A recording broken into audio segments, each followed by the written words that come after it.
अगर आप इस चैनल पे नए हैं तो इस वीडियो को लाइक करें, शेयर करें और कमेंट करें और इस चैनल को सब्सक्राइब करना ना भूलें। दादी माँ की बातों का बड़ा ठंडा जवाब देते हुए अंजलि मामी ने कहा, नहीं कुछ खास नहीं। ये सुनकर नानी माँ ने राहत की सांस ली। नानी माँ ने कहा, मुझे तो ये डर लग रहा था कि रोहित की दादी माँ ने तुमसे ये तो नहीं कह दिया कि आगे चलकर भविष्य में अनिका को आर्यन की माँ को भी एक्सपेक्ट करना होगा। इस तरह के बड़े बड़े खानदानों में ऐसी बातें आम होती है। नानी माँ की सूझबूझ देखकर अंजलि मामी हैरान रह गई थी, लेकिन वो ये भी जानती थी कि नानी माँ की बूढ़ी आंखों ने दुनिया में बहुत कुछ बदलते हुए देखा था। अंजलि मामी भी नानी माँ से कुछ छुपाना नहीं चाहती थी, इसलिए अंजलि मामी ने बड़ी धीमी आवाज में कहा, ऐसा कुछ तो नहीं कहा है। अंजलि मामी की बात काटते हुए नानी माँ ने कहा, ऐसा कुछ का क्या मतलब है? तुम जानती भी हो, अगर रोहित के बेटे की माँ रोहित की जिंदगी में दोबारा आ गई तो वो अनिका को किस तरह से परेशान कर सकती है। आखिर वो मारवा खानदान का बड़ा पोता है। अगर बड़े होने के नाते अगर सारे हक उसे और उसकी माँ को दिए जाएंगे तो हमारी अनिका, हमारी रिया और अनिका और रोहित के बच्चों का क्या होगा? ऐसी बातें शादी से पहले ही क्लियर कर दी जाए तो अच्छा रहता है। वहाँ आयशा मारवा के किचन में मिसेज मारवा और सावित्री दोनों मिलकर खाना पका रहे थे। इस वक्त आयशा मारवा का मूड बहुत अच्छा था। सावित्री को भी अपनी मैडम का इस तरह के मूड को देखकर बहुत अच्छा लग रहा था। सावित्री ने आयशा मारवा से कहा, मैडम आज तो आप बहुत खुश लग रही है। और हो भी क्यों न, आज तो आपने पहली बार अपने बेटे और पोते के लिए रसोई बनाई है। सावित्री की बात सुनते ही मिसेज मारवा ने कहा, सावित्री मैं तो कुछ देर के लिए डर ही गई थी। बहुत सी लड़कियां मेरा फायदा उठाकर रोहित के नजदीक जाना चाहती है, मगर इस लड़की को मिलकर मुझे पहली बार ऐसा लगा कि कोई लड़की मुझसे दोस्ती करना चाहती थी, मुझसे बात करना चाहती थी, ना कि मेरे खानदान और मेरे स्टेटस को लेकर मुझसे जुड़ना चाहती है। अगर ये लड़की और वो जो रोहित के साथ अपना नाम जोड़कर मेरा फायदा उठाना चाहती है वो एक ही होती तो मुझे बहुत दुख होता। मगर अब एक बात तो साफ है कि इस अनिका को एक बेटा है और उस अनिका जिसे रोहित शादी करना चाहते हैं उसको एक बेटी है। इसका मतलब ये दोनों लड़कियां एक नाम होते हुए भी अलग अलग है। सच कहूँ तो मैं ये चाहती हूँ कि दोनों बच्चों के बीच आज ही दोस्ती हो जाए और किसी तरह रोहित को ये अनिका पसंद आ जाए। मुझे तो लगता है रोहित की जोड़ी इस लड़की के साथ खूब जमेगी। बस कुछ ही देर में दोनों आते ही होंगे, दोनों का आमना सामना हो जाएगा और सारी चीजों का खुलासा हो जाएगा। अनिका आर्यन को अपनी कार में लेके मिसेज मारवा के विला की तरफ जा रही थी। तभी अचानक अनिका के मोबाइल पर रोहित मारवा का फोन आने लगा। जब अनिका ने रोहित का फोन उठाया तो रोहित ने अनिका से पूछा, क्या आज शाम को तुम फ्री हो? मैं तुम्हें खाना खाने पर ले जाना चाहता हूँ, वो बहुत ही खास जगह है। ड्राइव कर रही रोहित मारवा से अनिका ने कहा, नहीं मैं फ्री नहीं हूँ। तभी रोहित को एहसास हुआ कि शायद अनिका ड्राइव कर रही थी। अनिका ने रोहित से पूछा, तुम किसी से मिलने जा रही हो? रोहित ने अनिका की बातों का जवाब देते हुए कहा, हाँ बिल्कुल। अनिका का जवाब सुनते ही रोहित कुछ नाराज सा हो गया। दबी हुई आवाज में रोहित ने अनिका से कहा, शायद मैं लेट हो गया, तुमने पहले से ही अपने प्लान बना लिए थे। रोहित के मन में एक बार ये ख्याल भी आया कि कहीं आशीष डोगरा से मिलने तो नहीं जा रही थी। अनिका रोहित को सारी चीजें एक्सप्लेनेशन नहीं करना चाहती थी कि उसने अभी अभी एक नई दोस्त बनाई है और वो श्रेया के सामने के विला में रहती है। बातों को ज्यादा लंबा खींचने से अच्छा अनिका ने सोचा कि रोहित से झूठ ही कह दिया जाए।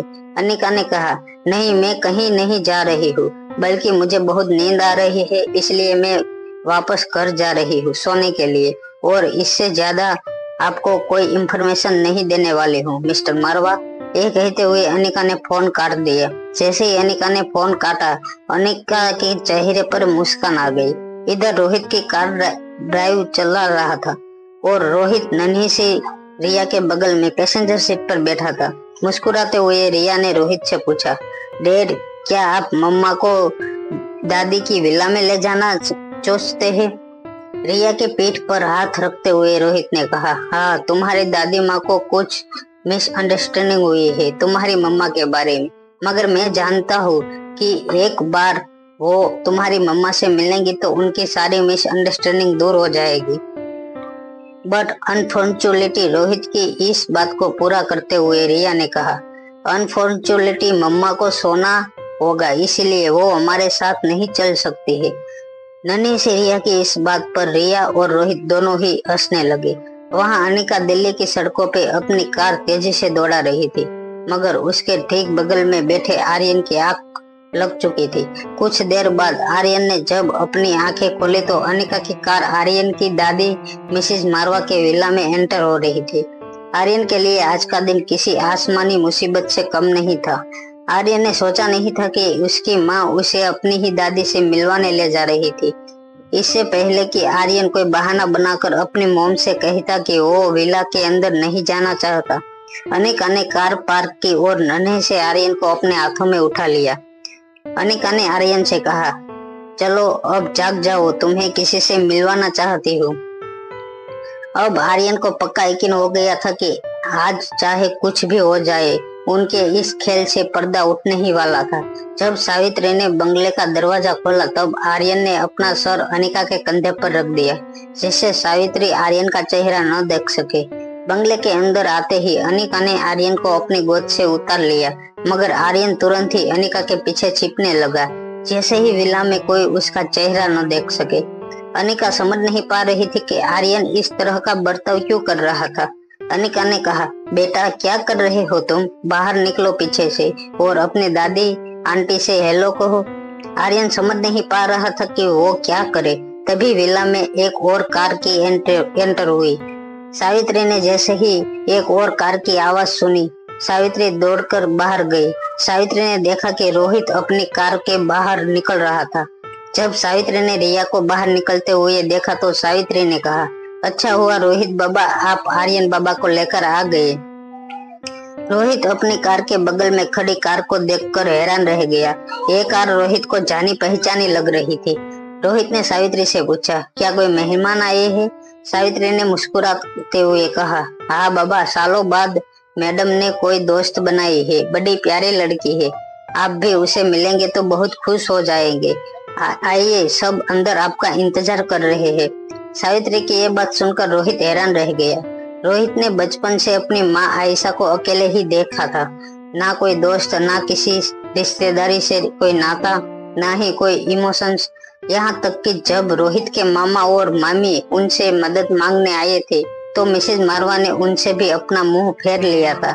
रोहित ने मामा मामी भी रोहित की माँ को पत्थर दिल की औरत कह रहा था। ये बात बहुत अच्छी तरह जानता था रोहित। उसे इस बात से हैरानी हुई थी कि इतने सालों बाद आखिर उसकी माँ ने किसके साथ इतनी दोस्ती की थी, और दोस्ती भी ऐसी कि वो रोहित से भी इंट्रोड्यूस करवाना चाहती थी। रोहित को एक बार ये भी ख्याल आया कि क्या कोई ऐसी वैसी लड़की नहीं हो सकती उसकी माँ से दोस्ती करने रोहित के करीब आना चाहती हूँ। इधर अनिका अपने पीछे छिपे आर्यन को बाहर निकाला और कहा, अपनी दादी आंटी को नमस्ते करो। अनिका के पीछे से आर्यन को निकलता हुआ देखकर आयशा मारवा को अपनी आंखों पे यकीन नहीं हो रहा था। आर्यन ने धीरे से अपना चेहरा उठाया और अपनी दादी माँ को देखने लगा। आज से पहले आर्यन और उसकी दादी माँ की मुलाकात बहुत कम हुई थी, मगर दोनों का रिश्ता ऐसा था कि वो दोनों चाहकर भी एक दूसरे का रिश्ता कभी नहीं भूल सकते थे। दोनों एक दूसरे को देखकर खामोश हो गए। ना आर्यन समझ पा रहा था कि वो दादी माँ को क्या कहे और ना दादी माँ समझ पा रही थी कि आर्यन को क्या कहकर बुलाए। आयशा मारवा आंखों में कई सारे सवाल लेकर आर्यन को बस देखती रही। आर्यन और मिसेस मारवा के रिएक्शन को देखकर अनिका को पता चल चुका था कि जरूर कुछ गड़बड़ थी। अनिका जानती थी कि आर्यन काफी एम्बर्टेड बच्चा था, जबकि किसी बड़े को मिलता था तब वो बड़े ही प्यार से उन्हें ग्रीट करता था। मगर आज किसी बड़े को मिलने के बावजूद आर्यन ना ही उन्हें ग्रीट कर रहा था और ना ही कुछ बोल रहा था। अनिका ने धीरे से आर्यन को पीठ थपथपाते हुए कहा, आर्यन, मैंने कहा ना दादी आंटी को नमस्ते करो। आर्यन चुपचाप अपनी दादी माँ को फटी हुई आंखों से देखने लगा। कुछ देर बाद अटकती हुई आवाज में मिसेज मारवा ने अनिका से पूछा, क्या ये आपका बेटा है? अनिका ने सर हिलाते हुए कहा, जी ये मेरा बेटा है। अनिका समझ नहीं पा रही थी कि अनिका के सामने खड़ी उसकी दोस्त आर्यन को देखकर इतना शौक में क्यों चली गई थी। मिसेज मारवा के एक्सप्रेशन से ये साफ पता चल रहा था कि वो काफी ज्यादा हैरान थी। तभी बिल्कुल धीमी आवाज में आर्यन ने मिसेज मारवा को देखते हुए कहा, हेलो दादी माँ। आर्यन के मुंह से दादी माँ शब्द सुनकर अनिका भी हैरान रह गई। आर्यन ने अनिका के सामने देखा और अपनी सॉफ्ट और धीमी आवाज में अनिका से कहा, मॉम, ये मेरी दादी माँ है। अनिका ये बात समझ नहीं पा रही थी कि उसने क्या सही सुना जो अभी अभी आर्यन ने अनिका से कहा था। आर्यन ने फिर से कहा, हाँ मॉम, ये मेरी दादी माँ है, मेरे पापा रोहित की मम्मी। अब अनिका के चेहरे पर भी वही एक्सप्रेशन थे जो कुछ सेकंड पहले मिसेज मारवा के चेहरे पर थे। आर्यन अच्छी तरह जानता था कि उसकी मम्मा और दादी अपने आंखों और कान पर विश्वास नहीं कर पा रहे थे। अपनी दादी माँ से आर्यन ने कहा, क्या आप इस बात को कुछ देर तक सीक्रेट रख सकते हैं पापा से? आर्यन ने जैसे ही ये बात कही, सावित्री ने बंगलो का मेन गेट खोलते हुए कहा, आइए रोहित बाबा। जहाँ से सावित्री आ रही थी, सावित्री को आर्यन की पीठ नजर आ रही थी। अनिका और आर्यन की पीठ की तरफ इशारा करते हुए सावित्री ने कहा, देखो आर्यन बाबा, घर में नए मेहमान आए हैं। उनका भी आपकी तरह सुंदर सा एक बेटा है। आप उनके साथ खेल सकते हो। ये सुनने के बाद अनिका ने अपनी आंखें बंद कर ली। आखिर वो समय आ गया था जब अनिका की पूरी फैमिली एक साथ एक छत के नीचे मौजूद होगी। जब सावित्री ने मुस्कुराते हुए अंदर आई और उनसे जब अनिका के बेटे का चेहरा देखा तो वो हैरान रह गई। उसका मुंह खुला का खुला ही रह गया। करीब 1 मिनट तक कोई कुछ नहीं बोल रहा था। सावित्री कभी रोहित का चेहरा देखती, कभी अनिका का, कभी आर्यन का चेहरा देखती, कभी रिया का। रिया और आर्यन को देखकर सावित्री अपनी आंखें मसलने लगी। सावित्री के हाथ और पाँव दोनों ठंडे पड़ गए थे। सावित्री ने कांपती हुई आवाज में मिसेज मारवा से पूछा, मैडम, क्या मैं अब बुढ़ी हो चुकी हूँ? लगता है मेरी आंखों के नंबर बहुत बढ़ गए हैं। मुझे हर चीज दो दो दिखाई दे रही है। मिसेज मारवा ने सावित्री के इस बात का कोई जवाब नहीं दिया। अभी नन्हे से आर्यन ने उनसे रिक्वेस्ट की थी कि ये सिगरेट अपने पापा से न बताए। मिसेज मारवा को समझ नहीं आ रहा था कि ऐसी सिचुएशन में उन्हें क्या करना चाहिए। इसलिए वो अचानक सावित्री को कहा, तुम इन सबका इंट्रोडक्शन कराओ। मुझे अचानक से सर में बहुत दर्द होने लगा है। मैं ऊपर जाकर थोड़ी देर आराम करती हूँ। यह कहकर मिसेज मारवा सीढ़ियाँ चढ़ने लगी। जब कुछ सीढ़ियाँ चढ़कर उन्होंने मुड़ के देखा तो हॉल में खड़े 5 लोग फटी हुई आंखों से मिसेज मारवा को जाते हुए देख रहे थे। सबको अपनी तरफ ऐसे देखते हुए मिसेज मारवा वापस खांसते हुए ऊपर की ओर जाने लगी। सावित्री समझ गई थी कि जिंदगी में पहली बार मैडम मैदान छोड़कर भाग निकली थी। मगर इस सिचुएशन को कैसे फेस किया जाए ये तो सावित्री को भी पता नहीं था। कांपती हुई आवाज में सावित्री ने रोहित की तरफ देखा और कहा, ये है अनिका जी, हमारी मैडम की नई दोस्त। सावित्री के सामने सारी बातें क्लियर होने लगी कि रोहित तो पहले से ही अनिका को जानता होगा, क्योंकि ये अनिका और कोई नहीं बल्कि वही अनिका है जिनके बारे में शालिनी ने मैडम को वार्न किया था। सावित्री को अब लगने लगा था कि सिचुएशन टोटली इसके कंट्रोल से बाहर हो गई है। इसलिए उसे भी एक तरफ से कोई बहाना बनाकर यहाँ से निकलना चाहिए।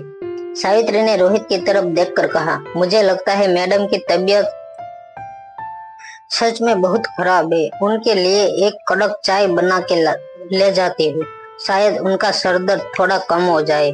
ऐसा कहकर सावित्री भी दौड़ के वहां से निकल गई, पर किचन में जाने के बजाय वो सीधे ऊपर मैडम के कमरे में चली गई। बंगलो के हॉल में अब सिर्फ 4 लोग थे, रोहित, अनिका, आर्यन और रिया। लगभग 3 से 4 मिनट रोहित, अनिका, आर्यन और रिया खड़े खड़े बस एक दूसरे को देखते रहे। अनिका को लगने लगा था कि ये सब कुछ एक सपना था। पहले से ही अनिका के लाइफ में कॉम्प्लिकेशन कम नहीं थे। अब और प्रॉब्लम की कोई वो जगह अनिका के जीवन में बाकी नहीं थी। इतनी देर में रिया और आर्यन ने आंखों में बातें कर ली। आर्यन ने रिया की आंखों में देखकर पूछा, अब क्या करें? रिया ने इशारे से जवाब देते हुए कहा, मुझे भी नहीं पता। आर्यन ने देखा कि रोहित बिल्कुल ही शांत था, ना ही उसके चेहरे पे कोई रिएक्शन था, न ही वो इस वक्त गुस्से में लग रहा था। मगर आर्यन एक बात जानता था कि रोहित जितना शांत अंदर से था उतना ही एग्रेसिव था। दूसरी तरफ रिया भी जानती थी कि उसकी मम्मा बहुत कम से सिचुएशन में हेल्पलेस लगती थी, मगर जब भी इस तरह की सिचुएशन में पड़ती थी उसने डिसीजन मेकिंग पर उसका बहुत बुरा असर पड़ता था। और रिया को डर था कि आज उसकी मम्मी उसके डैड के साथ बहुत बड़ी फाइट न कर दे, जिसकी वजह से अनिका मिलना ही नहीं नामुमकिन हो जाएगा। कहीं ना कहीं आज भी अनिका के मन में ख्याल आ रहा था कि क्या उसे दोनों बच्चों को लेकर देश से बाहर चला जाना चाहिए हमेशा के लिए। अनिका के मन में कई ख्याल एक साथ घूमने लगे थे। तभी अनिका के कानों पर रोहित मारवा की तेज आवाज पहुंची। रोहित ने पूछा, क्या तुम मुझे ये सब एक्लिस्पेस देना चाहोगी? अनिका समझ चुकी थी कि वो वक्त आ चुका था कि वो रोहित के सारी सच्चाई बता दे। एक लंबी सांस लेने के बाद अनिका ने रोहित से कहा, मिस्टर मारवा, आज मैं आपसे कुछ नहीं छुपाऊंगी। आपने अपनी आंखों से सब कुछ देख लिया है। मैं आपके करीब इसलिए आना चाहती थी क्योंकि मैं अपने बेटे आर्यन के करीब आना चाहती थी। अनिका की बात को बीच में रोकते हुए रोहित ने कहा, मैं इस एप्लीकेशन की बात नहीं कर रहा हूँ। अनिका हैरानी से रोहित को देखने लगी। रोहित ने दोनों हाथ अपनी कमर पे रख लिए और फिर एग्रेसिव आवाज में अनिका से पूछा, मैं ये जानना चाहता हूँ कि मेरे बच्चे की माँ तुम कैसे बनी? मुझे नहीं याद कि मैं मनाली से पहले तुमसे कभी मिला था, ना ही मेरा किसी औरत के साथ ऐसे कोई संबंध रहे हैं। फिर कैसे हो सकता था कि तुम मेरी जानकारी के बाहर मेरे बच्चों की माँ बन जाओ? रोहित के सवाल को अनिका को बहुत परेशान कर दिया था, क्योंकि सवाल का जवाब तो खुद अनिका नहीं जानती थी, फिर इसका जवाब जो रोहित को कैसे दे सकती थी। तभी रोहित ने एक ऐसी बात कही जो सुनकर अनिका के होश उड़ गए। बताओ, उस रात क्या हुआ था? क्यों मेरे खिलाफ तुमने इतने सारे प्लान्स खड़े किए थे? फिर एक ही रात में मुझे धोखा देकर वहां से भाग निकली, यहाँ तक कि मेरी जानकारी के बाहर तुमने 2 बच्चों को भी जन्म दे दिया। रोहित की बातें सुनकर अनिका की सांसें अटक गई। अनिका ने पूछा, किस रात की बात कर रहे हो आप? ये सब क्या कह रहे हो तुम? मैंने प्लान किया? अनिका ने हैरानी के साथ कहा, मैं जानबूझकर तुम्हारे बच्चे की माँ नहीं बनी। तुम्ही ने एक दिन मुझे कहा था कि आर्यन की माँ कैसे प्रेग्नेंट हुई थी वो तुम्हें नहीं पता है। रोहित ने अपनी आवाज ऊंची करते हुए कहा, हाँ, तब मैं नहीं जानता था कि वो लड़की तुम ही थी। ये बात तो मैं स्टेटली से नहीं कह सकता था कि एक लड़की ने मेरा इस तरह से फायदा उठाया है। अनिका ने अपनी तरफ इशारा करते हुए कहा, तुम्हें लगता है मैंने तुम्हारा फायदा उठाया है? रोहित ने फिर कहा, हाँ, तुमने मेरा फायदा उठाया है, क्योंकि उस वक्त तुम बहुत मोटी थी। तुम्हें लगता मैं तुम्हारे प्यार में पड़ूं तो नहीं पड़ूंगा, इसलिए तुमने मेरे खिलाफ ये सारी साजिश की होगी। अनिका ने कभी नहीं सोचा था कि जिस सवाल का जवाब वो इतने सालों से ढूंढ रही थी वो जवाब उसे इस तरह से मिलेगा। एक ऐसा जवाब जिसे याद करने की लाख कोशिश के बावजूद उसे कुछ याद नहीं आ रहा था। रोहित अनिका पर जो इल्जाम लगा रहा था उसका इस वक्त अनिका के पास कोई जवाब नहीं था। इस बार रोहित ने आवाज ऊंची करते हुए अनिका को फाइनल वार्निंग देते हुए कहा, अगर तुम मुझे नहीं बताओगे कि तुमने ऐसा क्यों किया तो भूल जाना अपने दोनों बच्चों को। दोनों बच्चे आज से मारवा परिवार के हिस्से होंगे। रोहित को आवाज अनिका के कानों पर बार बार गूंज रही थी, मगर वो कुछ रिएक्ट नहीं कर पा रही थी। अगर तुम अपनी असली मिस्टेक नहीं बताओगी तो भूल जाना इन दोनों बच्चों को। ये दोनों बच्चों कल से मेरे साथ मारवा हाउस में रहेंगे। मैं अपने बच्चों को किसी ऐसी औरत के साथ नहीं रख सकता जिसकी सीने में गहरे राज दफन हो। तुमने जो कुछ भी किया था उसका सही एक्सप्लेनेशन नहीं दे पाई तो भूल जाना कि दोनों बच्चों को वापस कभी भी देख पाओगी तुम। ये कहते हुए रोहित ने आर्यन और रिया दोनों के कंधे पर हाथ रख लिया। अचानक ही अनिका अपने आप को बहुत कमजोर महसूस करने लगी थी।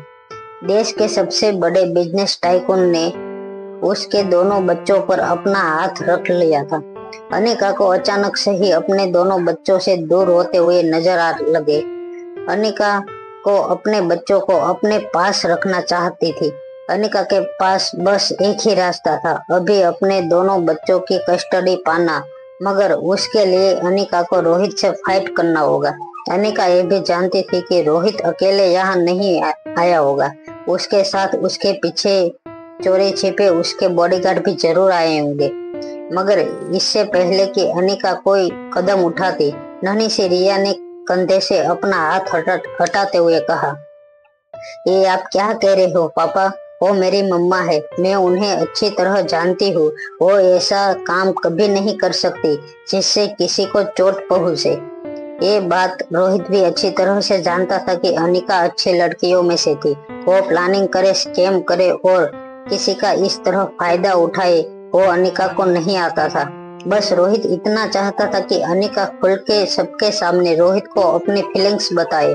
आखिर क्या हुआ था उस रात को, जिस रात के बारे में रोहित खुद भी नहीं जानता था। उस रात का सच रोहित अनिका के मुंह से सुनना चाहता था। इससे पहले कि रोहित और कुछ सवाल उठाए, आर्यन ने रोहित का हाथ पकड़कर कहा, डैड, मम्मा ने ये सब कुछ इसलिए किया क्योंकि वो आपसे बहुत ज्यादा प्यार करती है। एक ओर से रिया ने भी रोहित का हाथ पकड़ लिया और अपनी मासूम आवाज में कहा, हाँ डैड, मम्मा आपसे बहुत प्यार करती है और हम भी मम्मा से बहुत प्यार करते हैं। आप फ्यूचर में हमें मम्मा के साथ रहने दोगे ना? इससे पहले कि अनिका ये सारी बातें झुठला देती, रोहित ने अनिका के सामने छोटी आंखें करते हुए देखा और पूछा, क्या ये बच्चे सही कह रहे हैं? क्या तुम सचमुच मुझसे? रोहित चाहता था कि आगे की बात अनिका पूरी करे, मगर इस वक्त अनिका के चेहरे से साफ पता चल रहा था कि वो आगे कही रोहित को की हुई बातों से बहुत इरिटेट हो चुकी है। उसका चेहरा गुस्से से लाल होने लगा था। रिया समझ चुकी थी कि मम्मा के गुस्से वाला कभी भी फट सकता था। इससे पहले कि अनिका गुस्से में ऐसी कोई बात कहे जिसमें रोहित और अनिका के रिश्ते में और दरार आ जाए, रिया ने अपने दोनों हाथ हवा में उछलते हुए कहा, हाँ ये सच है, हम आपसे मिले उनसे पहले मम्मा आपकी तारीफ किया करती थी। हमेशा कहती थी कि आप कितने इंटेलिजेंट और स्मार्ट हो और कहा करती थी कि आप वर्ल्ड के सबसे हंसमैन हो। रिया के ये बातें सुनकर अनिका की ओर देख रहे रोहित के चेहरे पर मुस्कान आ गई। रोहित को हंसते हुए देखकर अनिका को और गुस्सा आ रहा था, मगर अनिका इस वक्त रोहित के चक्रव्यूह में फंसी थी। एक छोटी सी गलती और रोहित मारवा अनिका के पास से उनके दोनों बच्चों छीन सकता था। रोहित धीरे से अनिका के पास आया और बिल्कुल अनिका के कानों के पास अनिका को धीरे से कहा, अगर तुम मुझे इतना चाहती हो और इतना प्यार करती हो तो फिर तुम्हें शादी करने से क्या परेशानी है? एक के बाद एक रोहित का सवालों का जवाब देना अब अनिका के बर्दाश्त से बाहर हो चुका था। अनिका ने तेज नजरों से रोहित की तरफ देखा और पूछा, प्यार करने का और शादी करने का क्या रिलेशन है मिस्टर मारवा? हर शादी करने वाले एक दूसरे से प्यार नहीं करते और हर प्यार करने वाले की उसी के साथ शादी हो ये जरूरी नहीं है। बिना शादी किए भी प्यार किया जा सकता है। अनिका की आवाज और आंखों का गुस्सा देखकर रोहित समझ गया था कि अगर अब रोहित ने एक भी सवाल और किया तो अनिका का गुस्सा रोहित के लिए नफरत में बदल जाएगा। फिर सिचुएशन को वापस हैंडल करना बहुत मुश्किल होगा। आखिर अनिका वो पहली लड़की थी जिसे रोहित मारवा ने सच्चे दिल से प्यार किया था और रोहित अनिका के प्यार को नफरत में बदलना नहीं चाहता था। अपने दोनों होठ को दबाते हुए रोहित ने कहा, आपकी बात भी ठीक है मिस अनिका, इनमें कोई अर्ज नहीं। हम शादी के किए बगैर भी प्यार जरूर कर सकते हैं। मगर अभी अनिका की आंखों का गुस्सा शांत नहीं हुआ था। काफी सवाल थे जिनका जवाब वो जानना चाहती थी। अनिका ने तेज आंखों से रोहित की तरफ देखा और कहा, अभी अभी आपने कहा था वो कि उस रात मैंने प्लानिंग की थी और आपका फायदा उठाया था, तो क्या आप बता सकते हैं कि वो कब और कहां उठाया था? ये सवाल सुनते ही रोहित अपनी उंगलियों से अपनी दाढ़ी खुजाने लगा। रोहित के चेहरे पर कंफ्यूज साफ नजर आ रहा था। रोहित ने कहने को तो कह दिया था कि अनिका ने उस रात रोहित का फायदा उठाया था वगैरह वगैरह, मगर सच बात तो ये थी कि रोहित खुद भी नहीं जानता था कि अनिका उसके बच्चे की माँ कैसे बनी। अनिका के मन की बात जानने के लिए रोहित ने बस एक मन गढ़ंत कहानी बनाई थी। इसे सच्चाई से कोई लेना देना नहीं था। मगर जब रोहित को डर था कि अगर वो अनिका को सब सच सच बता देगा कि अभी अभी उसने जो कुछ भी कहा वो झूठ था, तो शायद अनिका इतना गुस्सा हो जाती कि रोहित के लिए उसको वापस मनाना बहुत ही मुश्किल हो जाता। रोहित ने बात बनाते हुए अनिका से कहा, वो रात मनाली में बिताई हुई एक रात थी। एक इंस्पेक्टर की तरह इंटरोगेशन करते हुए अनिका ने रोहित से पूछा, अच्छा मनाली के किस होटल में? रोहित ने अनिका के पास जाके कहा, क्या इरादा है आपका? हमारे बीच जो कुछ भी हुआ अब सब कुछ फिर से दोहराना है क्या? रोहित की इस बात पर अनिका ने अपनी दोनों आंखें बंद कर ली और अपनी दोनों मुट्ठियां कस के बंद की। अनिका ने दांत कचकचाते हुए रोहित से पूछा, क्या आपसे जो पूछा जाए उसका जवाब आप सीधा सीधा कभी नहीं दे सकते? रोहित ने बड़े ही स्टाइल से अनिका के पास जाकर अनिका से कहा, बीती बातों को भूल जाते हैं। जो हुआ है वो ना आपको याद है ना मुझे, मगर हम नई यादें बना सकते हैं। अगर तुम कहो तो मनाली की सबसे शानदार होटल में सबसे शानदार कमरा बुक करवा देता हूँ। रोहित मारवा द बिजनेस टाइकून की बातों से लग रहा था जैसे वो किसी कॉलेज का बच्चा था जो अपनी गर्लफ्रेंड के पीछे हाथ धोकर पड़ा था। अपने डेट की ऐसी बातें सुनकर नन्ही रिया और आर्यन एक दूसरे को देखने लगे। चाहे रोहित की बातों का पूरा मतलब दोनों बच्चों ना समझ पाते, मगर उनको इतना तो जरूर पता था कि डैड इस वक्त अपनी मम्मा के साथ फ्लर्ट कर रहे थे और किसी वजह से दोनों बच्चों को ये देखते हुए हंसी भी आ रही थी। अनिका ने अपने दोनों हाथ से दूर करते हुए कहा, इसकी कोई जरूरत नहीं है मिस्टर मारवा।